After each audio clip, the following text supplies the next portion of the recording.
ન્યૂઝમાં આપનું સ્વાગત છે। વડોદરાના દાંડિયા બજાર અકોટા બ્રિજ ખાતે ફરી અકસ્માત બાદ પણ લોકો પરિવારજનો સાથે બેસવા માટે આવતા હોય તેવા દ્રશ્યો સામે આવ્યા।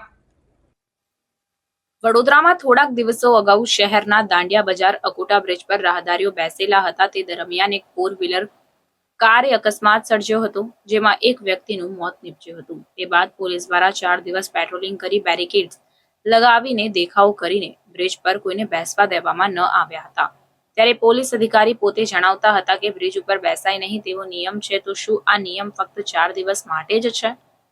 હાલમાં ઉનાળાનું મોસમ છે, લોકો પોતાની ફેમિલી સાથે હવા ખાવા માટે બ્રિજ પર બેસવા આવે છે। ત્યારે ભગવાન ન કરે કોઈ મોટો અકસ્માત ફરી થાય તો શું કરવાનું?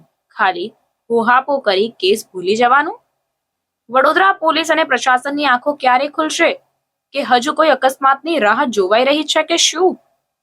હાલમાં પણ લોકો રાતના સમયે ફૂલ સ્પીડમાં વાહનો હંકારે છે તથા ફટાકડા ફોડતા ટુ વ્હીલર વાહનો હંકારીને જાય છે, પરંતુ પોલીસ દ્વારા કોઈ તટસ્થ પગલાં ભરવામાં આવતા નથી।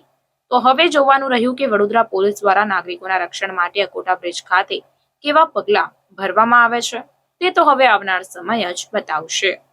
રિપોર્ટર આરિફ સૈયદ સાથે કેમેરામેન ઇબ્રાહિમ તૈયડીવાલા।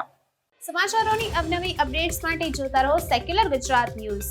સાથે સેક્યુલર ગુજરાત ન્યૂઝ ચેનલને લાઇક, શેર અને સબસ્ક્રાઇબ કરો અને બેલ આઇકોન દબાવીને સમાચારોની ઝડપી માહિતી મેળવો।